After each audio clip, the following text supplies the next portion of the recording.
me dan el bandera.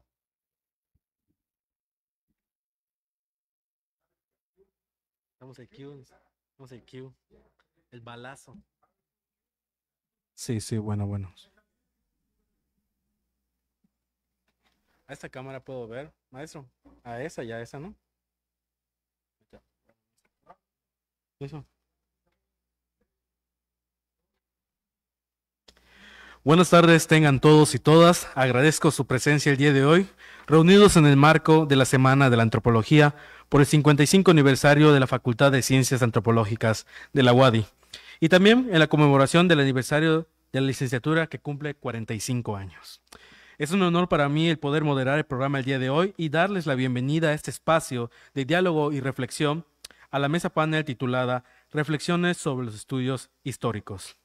Hoy nos acompañan destacados académicos quienes compartirán sus conocimientos, experiencias y perspectivas sobre lo que trata de estudiar la historia, dando entrada libre a la discusión y con todo esto poder enriquecer nuestra comprensión sobre la historia misma y sus diferentes formas de aplicar el conocimiento adquirido. No podemos iniciar sin antes presentar a nuestros invitados y si me lo permiten les leeré una breve semblanza pero muy puntual de cada uno de nuestros ponentes. Iniciando, aquí a mi mano izquierda nos acompaña el doctor Emanuel Heredia González, doctor en Historia por el Colegio de México y es miembro del Sistema Nacional de Investigadores, especialista en Historia Política de las instituciones y jurídica. Su principal línea de investigación es el Poder Judicial y la Administración de Justicia en México durante el siglo XIX. Actualmente es profesor de la Facultad de Ciencias Antropológicas de la UADY. A la distancia, pero que nos acompaña también, el doctor Emiliano Canto Mayem, licenciado en Ciencias Antropológicas por la UADY, maestro en Estudios Regionales por el Instituto Mora y doctor en Historia por el Colegio de México. Ha sido profesor en la UADY, el Colegio de Morelos, la Universidad Veracruzana y la Facultad de Humanidades de la UACAM, entre otros más. Se especializa en Historia de la influencia francesa en México y en la vida cultural de México durante el siglo XIX. Actualmente realiza una estancia postdoctoral en el Centro de Investigaciones Históricas y Sociales de la Universidad Autónoma de Campeche. Pues muchas gracias por estar aquí. Maestros, pues antes de iniciar vamos a dar una pregunta pues inaugural de esta mesa, en la cual pues cada quien tendrá un tiempo de intervención. Iniciando con usted, doctor Emanuel, esta pregunta que pues igual va acorde mucho al tema que tenemos el día de hoy, que dice de la siguiente forma, en torno al tema de las fuentes históricas, ¿cómo se ha trabajado con nuevas fuentes o perspectivas novedosas sobre fuentes tradicionales? Bueno, primero que nada, buenas tardes. Agradezco mucho a las autoridades de la facultad la atenta invitación de participar en este evento. También aprovecho para saludar a los colegas y al público que se encuentra de manera presencial, así como virtual. Bueno, para responder a esta pregunta, me gustaría mencionar que en los últimos años, en el ámbito de la historiografía, se han desarrollado nuevas perspectivas de análisis, a la vez que también se ha hecho una revisión de muchas de las fuentes tradicionales.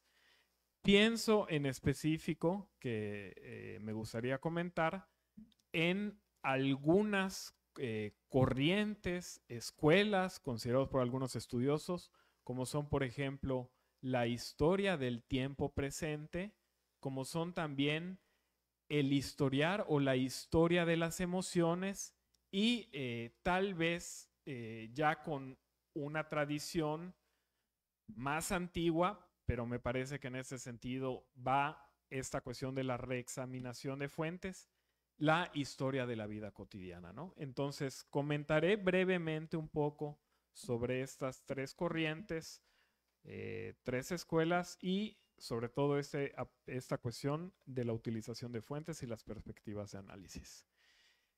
Me parece fundamental que el historiador de hoy en día, sobre todo aquellos que están en una formación en la licenciatura, pero también en estudios de posgrado, reconocer y tener la sensibilidad de cómo la propia realidad que estamos viviendo ha conducido a la necesidad de ampliar el enfoque de análisis en el campo de la historia o en el campo de historiográfico. Es decir, es fundamental y se ha recuperado lo que hoy se concibe o se llama como la transdisciplinariedad, multidisciplinariedad, que va de la mano con ciencias, disciplinas como son la antropología, la sociología, la economía, etcétera. Hay de algún modo una cierta paradoja porque en el siglo XIX, sobre todo a finales y también principios del XX, veíamos que este intercambio, diálogo entre las ciencias o disciplinas se daba de manera natural, ¿no? Sobre todo con el surgimiento de esas ciencias de la sociedad o ciencias sociales que a lo largo de las décadas del siglo XX, con una ya especialización o incluso hiperespecialización, se fue perdiendo el diálogo entre estas disciplinas, ¿no? Entonces, ya de pronto en el campo de la historia, uno ya no era, por ejemplo, solamente especialista en historia del derecho, sino, por ejemplo, especialista en historia del derecho indiano, especialista en historia del derecho de la codificación. Esto por mencionar los temas que me son más propios. Pero desde mi perspectiva, con los retos que se han ofrecido en la actualidad, estamos hablando de contextos muy complejos en los cuales yo destacaría un elemento particular que es el de violencia, movimientos y cambios políticos y transformación en los sistemas de gobierno en distintas partes a nivel del mundo, han originado el interés o el enfoque sobre ciertos temas de estudio que de algún modo habían sido relegados por algunos historiadores o por la historiografía en general, ¿no? Por mencionar un caso muy concreto, el tema de los desaparecidos hoy día, de la desaparición formada, de la desaparición forzada. Tradicionalmente, cuando uno se acercaba como a estos temas, había un cierto rechazo por parte de algunas corrientes historiográficas como a estudiar esos temas porque decían, bueno, a eso se dedica el periodismo, a eso se dedica la sociología, a eso se dedica la antropología. Sin embargo, con el surgimiento de estas nuevas escuelas, como es precisamente la historia del tiempo presente, ya se comprenden dentro del ámbito del qué hacer del historiador estos sucesos que ocurren actualmente, ¿no? Entonces, es en este tipo de temas donde puede haber un entrecruzamiento muy provechoso entre distintas disciplinas. La misma, el oficio historiográfico, pero también, por ejemplo, en el caso de la antropología, sobre todo la antropología forense y la sociología, ¿no? Entonces, para cerrar, digamos, la participación de esta pregunta, también me gustaría comentar sobre esta cuestión de cómo ciertas fuentes tradicionales han sido analizadas de manera novedosa.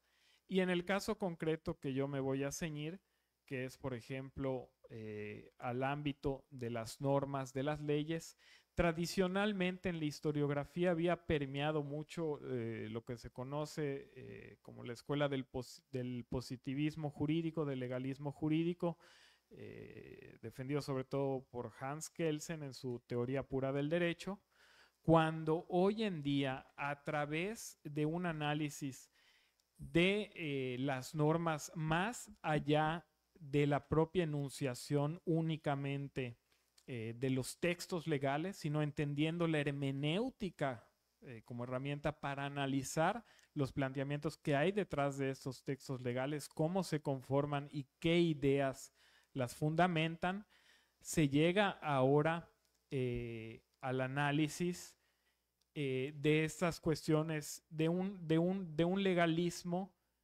que ya no se limita a las normas, ¿no? Sino, por ejemplo, a entender los modos en que en ciertas sociedades existe una convivencia entre las personas reguladas por costumbres, por ideas, por tratos que van allá de lo meramente jurídico, o sea, de cuestiones extralegales, pero que se manifiestan finalmente en formas de pensamiento y de formas de acción, ¿no? Entonces, con esto, digamos, plantearía esta pregunta.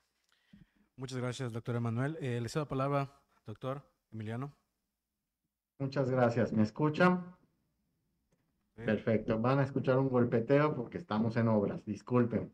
En la pregunta, ¿cómo se ha trabajado con nuevas fuentes o qué perspectivas novedosas han visto las fuentes antiguas? Quiero hacer que mi interpretación o que mi intervención se divida en tres puntos principales. Primero, ¿qué es una fuente? Una fuente, antes durante mucho tiempo se consideraba únicamente la fuente documental, el documento escrito, el informe, el juicio, la ley publicada en el periódico oficial, y la fuente debemos entenderla como un registro fijo, algo que se tomó en un momento, que retrata una parte del pasado. Puede ser una fotografía, puede ser la estatua del emperador tal, puede ser la estela que hizo Amefosis IV para conmemorar una celebración en el Antiguo Egipto, puede ser un video de 8 milímetros, puede ser una grabación, una fotografía de este evento. Entonces, durante muchísimo tiempo se consideró, y también los recursos que tenía el Estado, que había que guardar solo lo que era solemne e importante para la historia, esos documentos, esos planes, esos juicios, esas actas del ayuntamiento, porque eran lo oficial. Mucho tiempo fue la fuente principal. Y en estos últimos 40 años, con la revolución digital, con la revolución de los medios, imagínense, por ahí vi una nota hablando de cuando se inauguró el cine, cuando se inventó la tecnología del cinematógrafo, hace poco más de un siglo, que decía que la gente iba a ser más tonta por culpa del cine. Entonces, hasta el cine, que tiene unos 100 años y cambia por completo nuestra forma de ver, de entender, porque se graba la imagen, es una fuente. Y en estos últimos 40 años, todas esas fuentes fueron ganando espacios en el análisis de la historia. En mi caso, la novela. Durante muchísimo tiempo yo estuve escuchando que la novela no podía ser considerada para una fuente fiable, pero vean ustedes la historia de la vida cotidiana de Philippe Ariès, coordinada por él, la mayor parte de las referencias son novelas de Balzac. Entonces, yo quiero dar a entender, pasando a eso, quiero hablar de que podemos imaginarnos dos ejemplos. Una arañita, les voy a decir por qué suena tan pueril, tan infantil, pero va a ayudarnos mucho. Una arañita o María Estuardo encerrada en la Torre de Londres. No, no sé si fue la Torre de Londres, pero estuvo encerrada. Entonces, la arañita. Tenemos muchas fuentes. Por ejemplo, podemos leer un código penal, pero ese código penal podríamos, como una arañita, conectarlo con una película, como el Código Penal habla del divorcio y vemos cómo una película de hace 100 años eh, retrató un divorcio, una infidelidad o los golpes que le daba el marido a la esposa, pero eso no basta. Entonces podemos ir a la nota roja del periódico. Entonces son fuentes tradicionales que al irse conectando generan una interpretación mucho más trascendente, amplia, completa y compleja de un fenómeno de esa época. La arañita va conectando diferentes fuentes. Por eso es importante no decir, no, ahora solo va a trabajar el cine, ahora solo va a trabajar la nota roja. No, hay que saber ir conectando con una arañita las fuentes. Una fuente tradicional, un acta de cabildo, ¿cómo puede el reglamento de lo que no se debe hacer en el carnaval? El reglamento te dice, no se debe tirar huevos en el carnaval. Te vas a ver la prensa en la prensa y ves a la gente diciendo que se seguían lanzando huevos en el carnaval y se seguían divirtiendo de ese modo.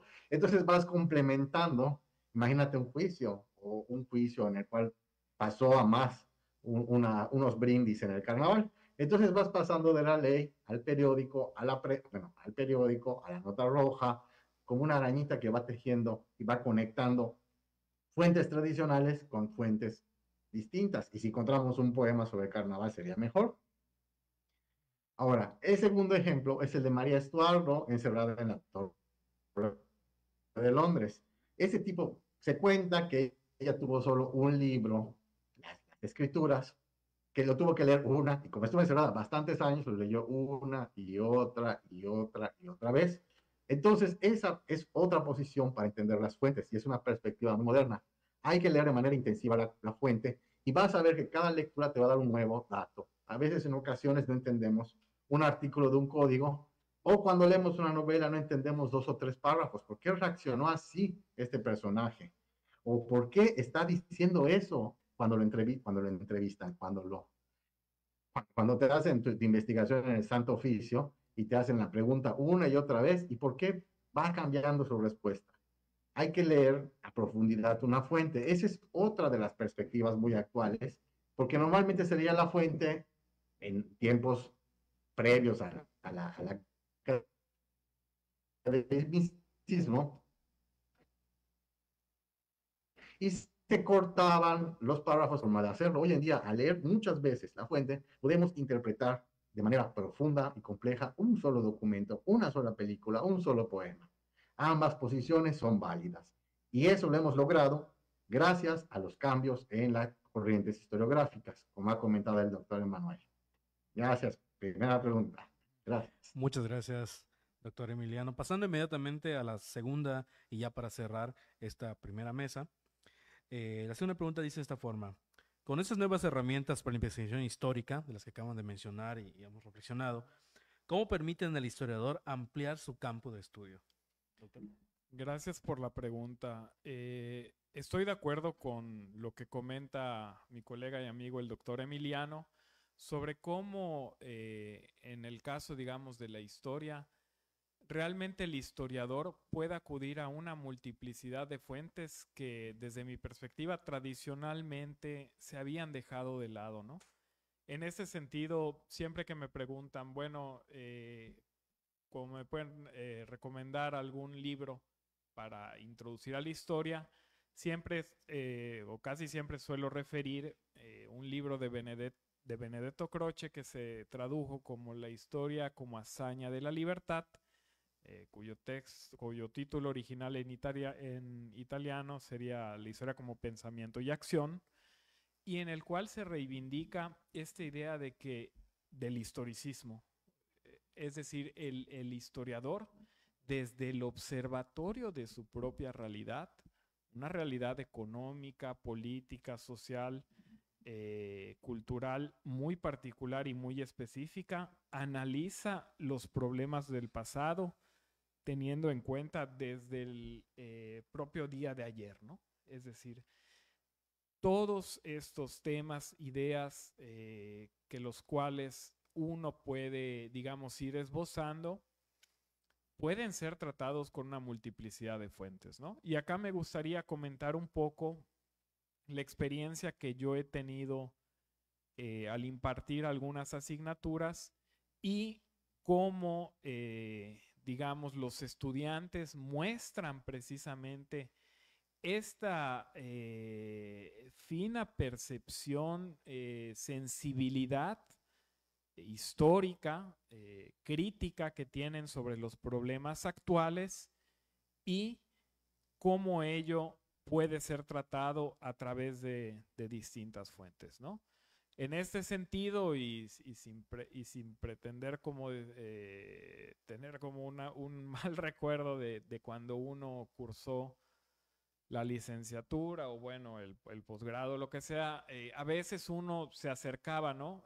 Con algún profesor o profesora y decía, bueno, a mí me gustaría estudiar este tema de investigación y la primera respuesta era, no hay fuentes sobre ese tema, no hay los archivos y no es para denostar o hablar mal de alguien, sino en el sentido de que creo que algo que es fundamental en el oficio del historiador es la creatividad, ¿no? Por ejemplo, recuerdo que di un curso sobre historia de la justicia en el siglo XIX en México y uno de los alumnos se me acercó como a plantear el tema que haría en su ensayo final, que es un ejercicio que suelo hacer, y bueno, me comentó más bien qué quería hacer como entrega de trabajo final, monografía, tesis, y era eh, un aspecto interesantísimo sobre el impacto que tuvo la introducción de los automóviles o automotores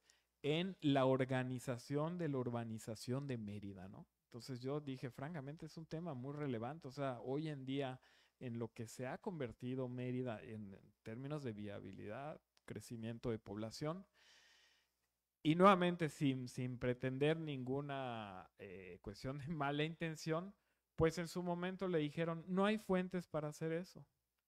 Entonces, uno entra Nada más un repositorio menciono, la Mapoteca Manuel Orozco Iberra, pone planos Mérida y aparecen un montón de planos de desarrollo de infraestructuras viales en el caso de Mérida. Entonces, comparar incluso esos planes con los planes de desarrollos actuales no da para una tesis de licenciatura, da para una tesis de doctorado.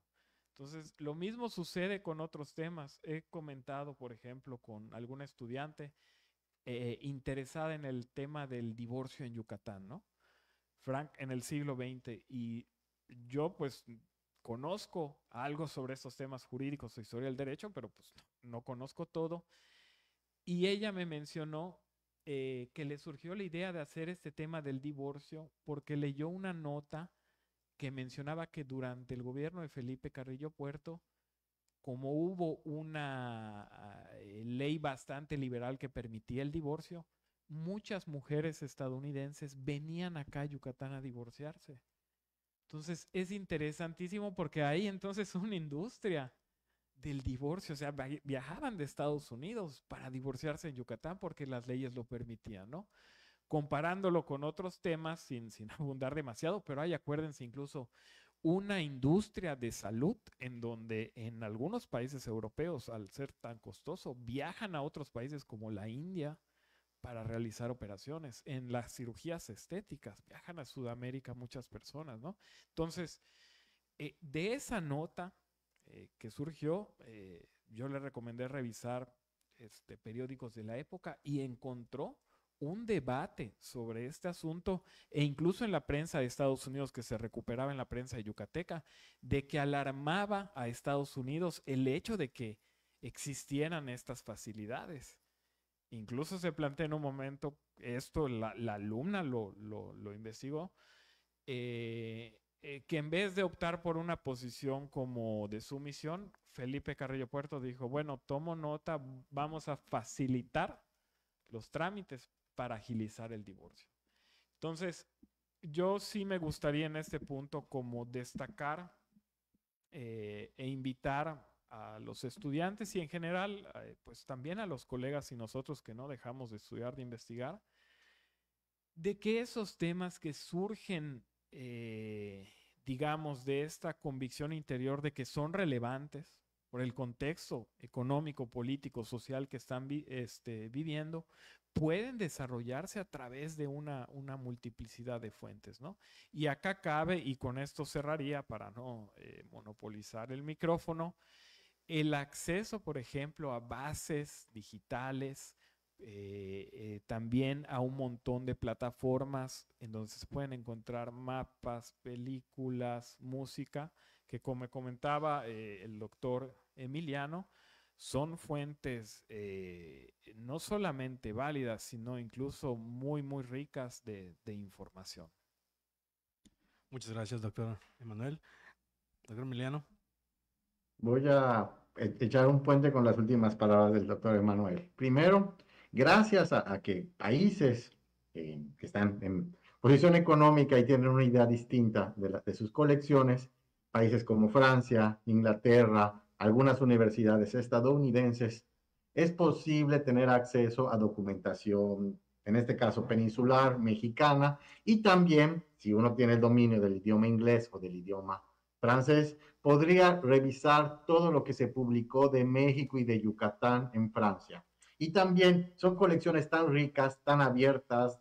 He visto el registro civil de un pueblo en Francia para encontrar a uno de estas personas que recaló en Yucatán. Uno podría, sin pisar Francia, sin pisar Inglaterra, proponer un tema, como dices, que amplíe nuestro campo de estudio. ¿Por qué una tesis de la Facultad de Antropología no puede dedicarse a estudiar un problema, si está bien documentado gracias a las redes sociales, situado en un país extranjero?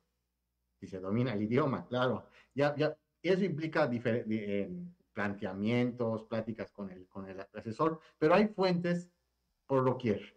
En este caso, yo quisiera indicar que los cambios en las perspectivas para leer las fuentes hacen que las fuentes salgan por todos lados. Lo que ocurre es que haya una carencia de fuentes. Es cierto que nuestros archivos no reciben el apoyo y están bastante, no quiero decir saqueados, quiero decir otra palabra, incompletos.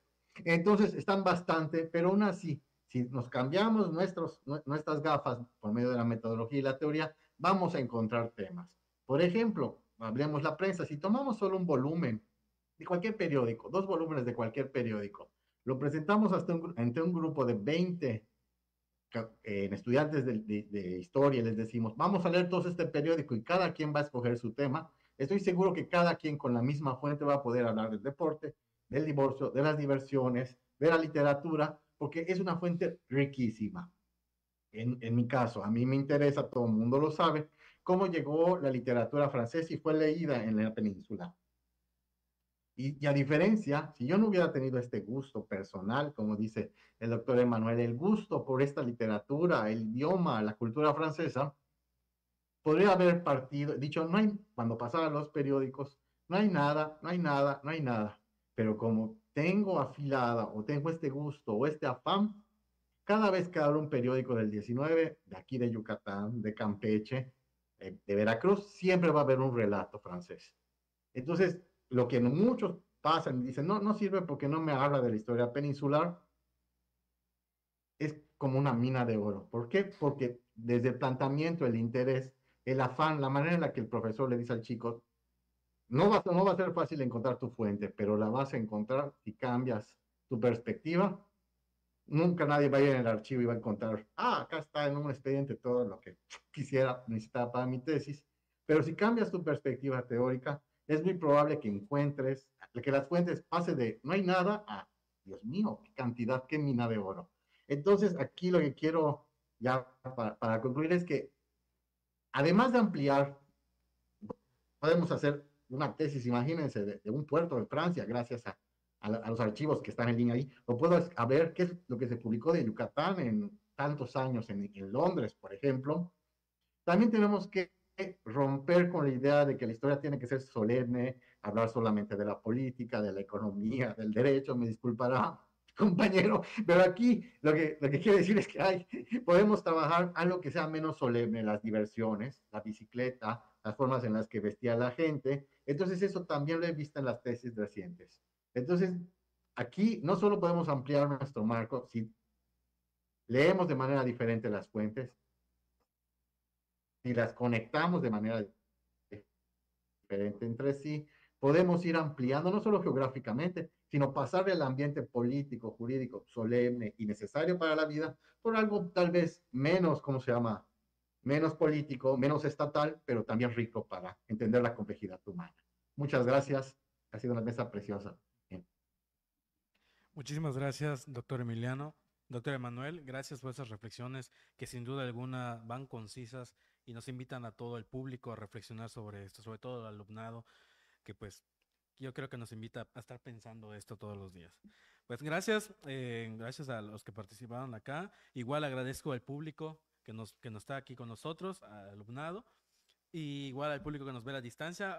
Inmediatamente continuaremos con otra mesa, igual con, con la participación de los invitados, y pues pasaremos ahora mismo. Agradezco a todos. Gracias. Gracias.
el auditorio de nuestra Facultad de Ciencias Antropológicas y reunidos de manera virtual a través del Zoom y quienes nos siguen a través de la transmisión del Facebook.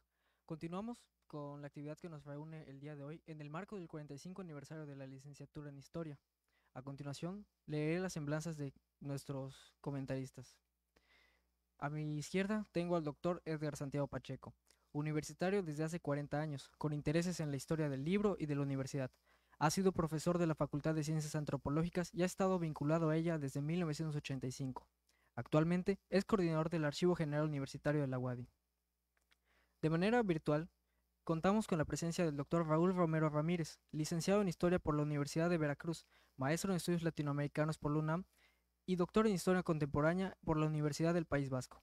Fue director de la Facultad de Historia de la Universidad Veracruzana de abril de 2017 a mayo de 2025. Actualmente es profesor y miembro del Cuerpo Académico de Estudios Historiográficos y Transdisciplinares de Arte, Cultura, Política en la Universidad de Veracruz.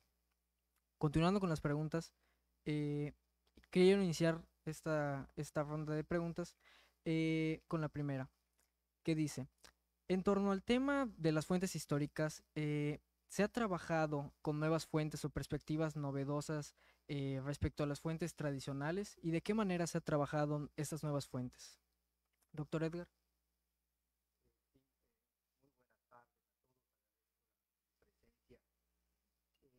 Desde mi perspectiva de historiador de una facultad, de una escuela de, digamos, de provincia, me he dado cuenta que es muy importante, es fundamental para la formación de los estudiantes y para su acercamiento a las fuentes, la perspectiva del profesor, la mirada que tenga el profesor al acercamiento a las fuentes. Tengo muy claro de que al tener una mirada muchas veces sobre lo regional, sobre lo local, perdemos perspectiva en cuanto a la utilidad de ciertas fuentes. Yo siempre he sido un profesor que considera que la historia es creatividad, que la historia es reflexión, que las fuentes las tenemos allá muchas veces y otras no, pero lo fundamental en ella es la capacidad que tengamos de reflexionar y de construir sobre ellas. Para mí eso es fundamental, porque de alguna manera vamos trazando estos caminos que luego vamos guiando a los estudiantes a nuestros intereses. Yo creo que es fundamental dejar abierta la idea de que hay fuentes tradicionales, hay nuevas fuentes con las miradas que ahora hay de nuevas corrientes historiográficas, pero que todo abona para la explicación de la sociedad, para que todo abona para comprender lo que somos y lo que hacemos. He tenido algunas charlas muy interesantes con estudiantes de posgrado egresados de esta facultad, y donde una de los comentarios muy recurrentes es de que esta facultad de ciencias antropológicas, esta ahora licenciatura en historia y antes especialidad en historia en una carrera de ciencias antropológicas, muchas veces se encuentra enfrentada a la mirada de la historia que tienen otras instituciones más tradicionales. Este enfoque de ciencias antropológicas que tenemos en nuestros orígenes fue condicionando el acercamiento a cierto tipo de fuentes y al trabajo que le hacemos a estas fuentes. En el marco de las ciencias antropológicas, los conceptos antropológicos, los conceptos sociológicos, los ven vertidos en ellas. Quiero retomar también el hecho de que los tiempos de que van marcando la forma de trabajar las fuentes, los contextos del momento histórico, las situaciones que nos rodean, van como que guiando este acercamiento. Los temas pueden ser los mismos, los enfoques son los que se van reconstruyendo y cambiando, y esto tiene que ver cuando retomamos fuentes ya, digamos, tradicionales o que muchos dicen trabajadas, pero la historia es propiamente eso, mirar y volver a mirar sobre la documentación que tenemos, reinterpretar y aportar. Creo que cada periodo de histórico nos va mostrando cómo atendemos las fuentes, cómo nos acercamos a ellas, qué interpretamos de estas. Y en ese sentido, yo tengo una opinión que tiene mucho que ver los momentos en los que se leen las fuentes. Los tiempos van marcando estas interpretaciones porque derivan de lo humano que es la historia, de la formación del lector, del investigador, del historiador, de su mirada ideológica, de su acercamiento metodológico, de su estructura cultural y política. Creo que resumiría mi participación en el sentido de que las fuentes y el volver a acercarse a ciertas fuentes tiene que ver con los contextos en los que los miramos. No es lo mismo haber leído sobre la guerra de castas en los 70s, que en los 80s, que en los 90s, que en el 2000. Nuevos conceptos, nuevas ideas van atravesando la interpretación o la mirada que tenemos de ella. Creo que por ahí iría mi comentario. Muchísimas gracias, doctor. Y cedemos la palabra al doctor Raúl Romero. Buenas tardes a todos. Muchas gracias por la invitación. Felicidades que se encuentran precisamente celebrando y agradezco una vez más a todos por haberme invitado a este encuentro. Las fuentes. Yo creo que cuando nosotros hablamos de fuentes, más bien nosotros queremos proponer algo importante, el objeto de estudio. Porque el objeto de estudio nos capacita para poder entender las fuentes. Me explico. La historia actual debe de ser útil, eso es definitivo. ¿Para qué? Para explicar los hechos presentes. Ok, eso siempre ha sucedido. Vamos a explicar los hechos presentes a partir de su origen y los procesos que se lo crearon. Esto es hacer comprensible el presente. Ok, pero ojo, en el siglo XXI nos solicitan a los historiadores planear, gestionar, difundir, interactuar, intervenir en la actualidad. Es decir, propiciar cambios socioculturales. Por lo tanto, las fuentes deben de ser vistas de esa manera. Todo es una fuente. No solamente lo oral, no solamente lo documental, no solamente los vestigios, todo lo que podríamos, ya han abundado sobre ello. Así que necesitamos entender que las problemáticas sociales inmediatas son, de acuerdo a nuestra elección, como ya bien dijo el compañero, pues evidentemente son ideológicas, son culturales, son metodológicas, etcétera, pero todas deben de ser capaces, de alguna manera, de que nosotros como historiadores modifiquemos, ojo, percepciones, posiciones, valores o explicaciones banales que causen enfrentamiento, dificultad, desequilibrio, conflicto social. Es decir, nosotros podríamos explicar mucho mejor las situaciones del proceso histórico a partir precisamente de problemas actuales. La historiografía de finales del siglo XX y de principios del siglo XXI ha generado campos nuevos de estudio y por lo tanto las fuentes, que pueden ser las mismas, pueden ser vistas desde otro ángulo, por supuesto perspectivas diferentes. En ese sentido, nos podemos permitir enfrentarnos a doctrinas e ideologías desde posturas como la historia cultural, sea material o inmaterial, la historia de las ideas, creencias, ideologías y proyectos, la historia de las mentalidades, pensamientos, sensaciones e interacciones con el mundo circundante, o sobre la historia intelectual, conceptualización del lenguaje y su significado a través del tiempo y los contextos sociales. Todo ello proporcionando enfoques frescos con una serie de historias innovadoras. Hay que recordar que la diversidad actual nos invita precisamente a generar historias de lo marginal, de los agentes excluidos, de las minorías. Ya hemos visto que hay de mujeres, de jóvenes, de ancianos, de niños, grupos comunitarios, urbanos, prostitución, etc. También de las familias, bandas o grupos étnicos o religiosos, va desde los indígenas, afrodescendientes, de los hippies, de los amis, de los davidianos, de la Nueva Jerusalén, qué sé yo, ¿no? O de los refugiados y discapacitados, pobres, migrantes, vagabundos, personas con discapacidad, etc. Estas medidas proporcionadas por enfoques frescos también tienen que ver con otros elementos como la historia criminal, la delincuencia, la transgresión social, la historia íntima sobre el honor, el gusto, la alcoba, la vida íntima, la sexualidad, el sexo, la historia del aislamiento, instituciones de cuna, hospicios, psiquiátricas, cárceles, la historia oculta, lo místico, los ritos heréticos, el ocultismo, la magia, la brujería, la historia de los deportes, con ya sea individuales, colectivos, acuáticos, invernales, al aire libre, de precisión, resistencia, contacto, etcétera, ¿no? Y claro, por supuesto, una historia de vida cotidiana. ya habían comentado precisamente que la vida cotidiana o la historia de la vida cotidiana va a ser una estimación muy importante en donde las fuentes, todas, cualquiera, va a ser importantísima. Por ejemplo, hablar de la alimentación y la cocina, la gastronomía, las bebidas, los paseos, los jardines, los juegos, las festividades, las diversiones, recreos, esparcimiento en general.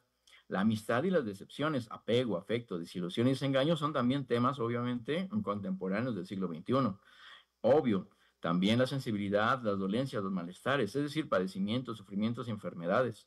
La sociabilidad y los afectos también son importantes, la atención, la simpatía y por supuesto no hay que olvidar el medio ambiente, el clima, el agua, el suelo, las rocas, los minerales, la flora, la fauna.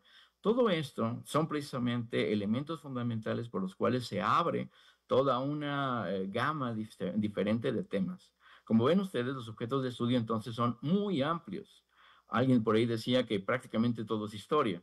Así que entonces la idea precisamente de abrir estos objetos de estudio representan una visión en donde, tomándolos como imaginarios sociales o representaciones sociales, todos podemos de alguna manera utilizar cualquier tipo de fuente. Yo creo que esto es muy importante desde la Escuela de los Anales y prácticamente es una discusión que desde los años 20, en los años 40 del siglo pasado, empezaron precisamente a darse.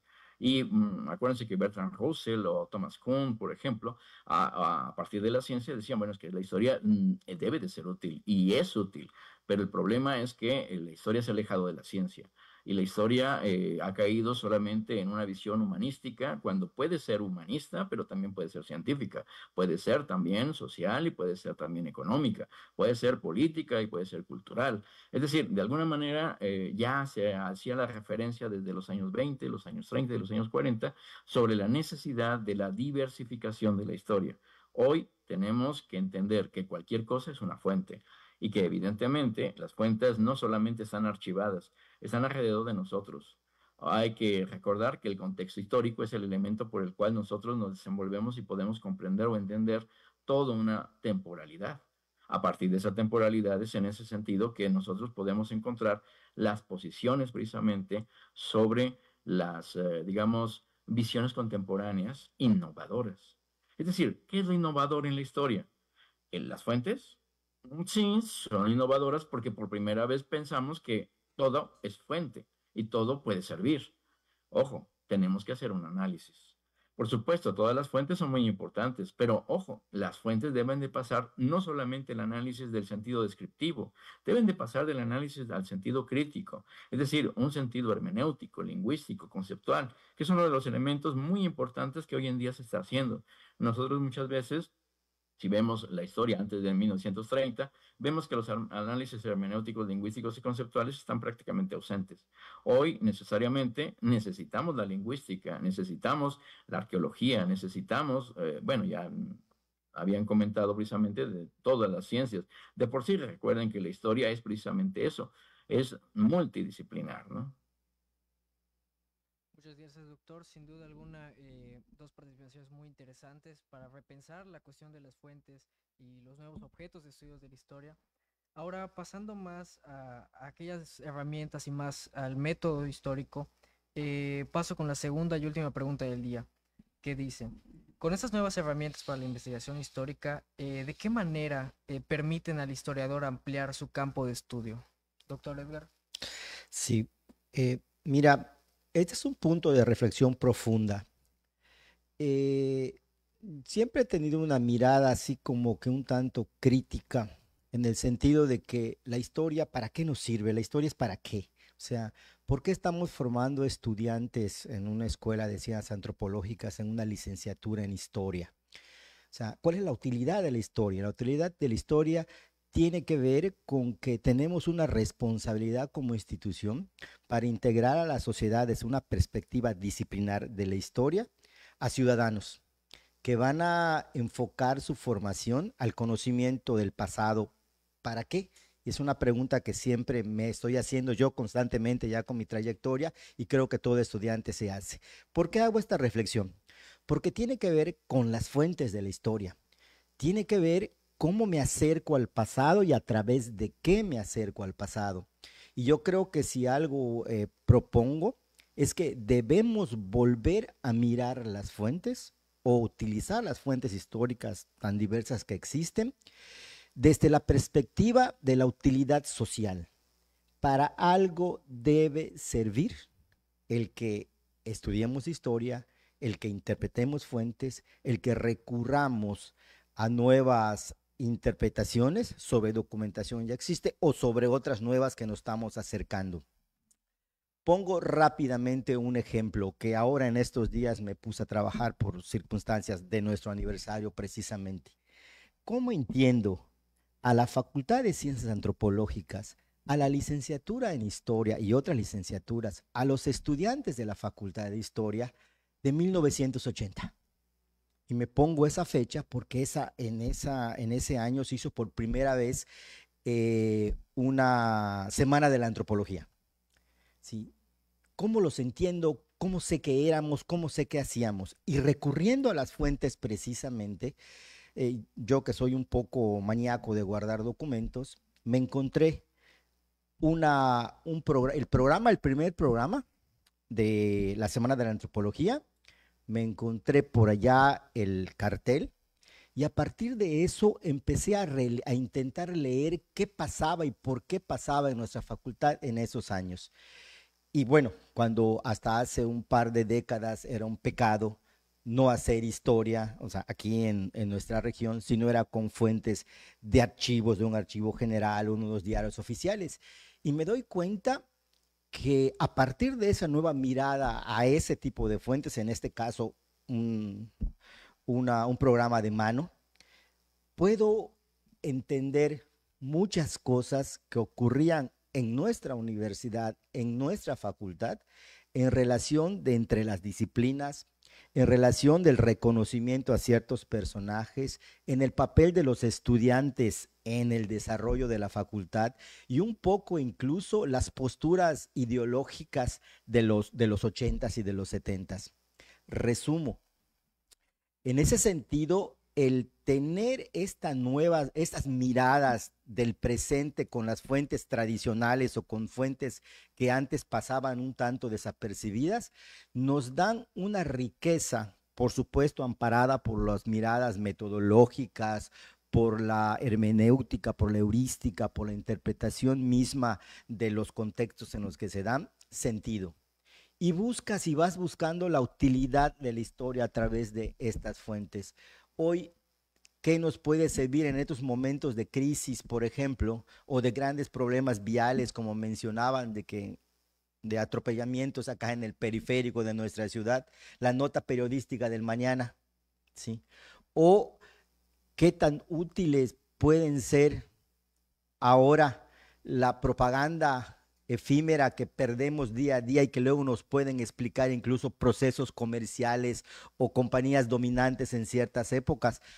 O sea, el reto está allá, la mirada está allá. Yo lo que señalaría como cierre de mi participación es que hay que mirar las fuentes históricas, por supuesto, con una mirada crítica, pero hay que mirarlas también desde una perspectiva del presente de para qué hacer historia, con qué hacer historia y para qué nos va a servir la historia. Al final del día, me gustaría, siempre pongo este ejemplo, estar en el vaivén a las 12 del día, sentado junto de mí, una ama de casa o un obrero que me viene a ver y me pregunta, ¿y tú qué haces? Soy historiador. Y que me pregunte, ¿y qué hace un historiador? Y yo pueda responderle rápido y fácil en 30 segundos, ¿qué hace un historiador? Ese es un gran reto y la utilidad social de un historiador. Muchas gracias. Muchísimas gracias, doctor. Cedemos la palabra al doctor Raúl Romero. Bueno, pues partiendo precisamente de que la historia debe de ser útil y que debe de contestar a preguntas contemporáneas, explicando precisamente procesos y explicando precisamente con fuentes contemporáneas, con fuentes también que pueden ser muy antiguas, pero siempre buscando los orígenes, hay que decir algo muy importante, es decir, la historia parte del presente para averiguar sobre el origen inmediato de los hechos en ese sentido. Así es que entonces requiere el uso de las clásicas técnicas de interacción personal y de la observación participativa, que muchas veces no las usamos porque creemos que vamos a buscar en el pasado única y exclusivamente. Pero si estamos partiendo del presente, pues partamos de ahí. En ese sentido, entonces, la interacción personal y la observación participativa, tratando a su objeto de estudio como, digamos, un ser vivo o un ser existente en este tiempo, pues nos da la oportunidad de hacer entrevistas, cuestionarios, estadísticas, etcétera, haciendo que los datos recogidos sean parte de una historia narrativa contemporánea. De tal manera, la investigación actual requiere una historia oral, contextualizada, en una historia local, en una microhistoria, en una historia regional, pero que se desarrolla a base del análisis del relato entre certezas y ficción, porque finalmente tenemos esas fuentes, y del análisis del tipo de acceso del pasado, es decir, como una realidad o como una existencia vivida. Dichos análisis deben estar relacionados a las revoluciones del giro lingüístico, al giro cultural, al postestructuralismo y al desconstruccionismo. ¿Por qué? Porque las herramientas usadas en la época posmoderna que generan una obra como una nueva interpretación narrativa histórica deben de estar siempre asociadas a estas teorías, como la teoría de las descripciones o la teoría crítica, así como, finalmente, quizás una metahistoria. Me explico un poco mejor. La historia reciente busca estudiar los procesos, eventos y hechos de las últimas décadas, fines del siglo XX y principios del siglo XXI, por ejemplo, a fin de analizar las situaciones presentes que han generado problemáticas socioculturales: pobreza, desigualdad, violencia, trauma, desestabilidad, cambios bruscos, medio ambiente, corrupción, discriminación, migración forzada, etcétera. Pero de igual manera se encarga también, o debe encargarse esta historia inmediata, vamos a llamarle así, o historia reciente, de investigar ejemplos de solución, es decir, solución, restitución o reconstitución a través, por ejemplo, de actividades como de las ONGs o de las ACE, que generan o apoyan o promueven movimientos ciudadanos, políticas públicas inclusivas, políticas de igualdad de oportunidades, emprendedores sociales, uso de tecnologías innovadoras, políticas que promuevan la reactivación económica en nuestros sectores, el campo, por supuesto, la industria y, claro, los servicios. Y en ese sentido, por ejemplo, el uso de los servicios es un elemento muy importante. Hoy en día sabemos que el uso de los servicios es un elemento básico en la proyección precisamente y desarrollo del crecimiento, no voy a decir desarrollo, pero el crecimiento económico en muchas sociedades. En ese sentido, uno de los problemas que, por ejemplo, veían precisamente desde el principio del siglo XX en la historia, es que la historia no estaba construida, la historia económica. Parecía que la historia económica no tenía demasiada validez. No fue solamente con Marx, sino después, evidentemente, en la Escuela de los Anales, cuando empieza precisamente a decirse, a ver, la economía es un elemento importante. Y nosotros en la historia tenemos que definir precisamente la economía. A través de la New Economic History o de otras formas económicas de historia, empiezan precisamente a tener una intervención directa en la sociedad. Y esto es muy importante. Ahora, la intervención económica del historiador prácticamente no se le ha observado, pero la intervención económica es muy importante porque finalmente es la visión material o la visión del concepto de la historia material, y también no solamente es el rescate de una memoria, sino es el rescate vivo de lo que en un momento dado existió en un pueblo. Pongo un ejemplo. Recientemente hicimos un proyecto de investigación en el cuerpo académico. Estudiamos dos comunidades que eran comunidades pues muy antiguas, alrededor de dos iglesias católicas franciscanas que datan del siglo XVI, pero que bueno, que actualmente tanto la comunidad o la propia iglesia pues están en un abandono, ¿no? Básicamente debido a la migración forzada de sus habitantes. Bueno, ahora, esta carencia de un sostén económico para el pueblo trae precisamente una serie de décadas, ¿no?, de pobreza, hasta que en el año 2022 los pobladores empezaron precisamente con ayuda del ayuntamiento y con una amplia difusión de los medios, pero también con una intervención de una investigación cultural, que en este caso fueron las personas de historia, de arqueología, de antropología, etcétera, a proponer acciones que les permitan prosperar. Esto es bien interesante porque la idea del prosperar, la idea de generar actividades económicas, muchas veces está como reñida con la historia. En esta época contemporánea, mantener las tradiciones es un elemento muy importante. Por lo tanto, empezaron precisamente a buscar elementos tradicionales. Y para ello encontraron precisamente que, por ejemplo, en las dos comunidades se lleva a cabo los oficios católicos y particularmente en la época de Todos Santos es un elemento muy importante en donde ambas comunidades. Así que una feria de la flor de cempasúchil. Tiempo, pero no se, digamos, difundía. Gracias a una inversión en el campo, un gran sembradío, pero además con el apoyo, precisamente les decía, del ayuntamiento, de los medios, y también con el apoyo de otras personas, digamos particulares, empezó precisamente a generarse una feria. En el 2023, en el 2024 y ahorita que vamos al 2025, hay una feria precisamente de esta flor que es ya muy importante y que independientemente que da un poco de apoyo económico al pueblo, lo ha puesto precisamente en el mapa desde el punto de vista sociocultural, que es muy importante. Junto con junto con la otra comunidad, hay otra feria también. La feria se llama del tamalón. Es un tipo de tamal grande especial de la región. Y en el año 23 y 24 empezaron precisamente a hacer lo mismo ¿cómo se llama? Los compañeros de historia y los compañeros de antropología y los compañeros de arqueología y fueron precisamente allá.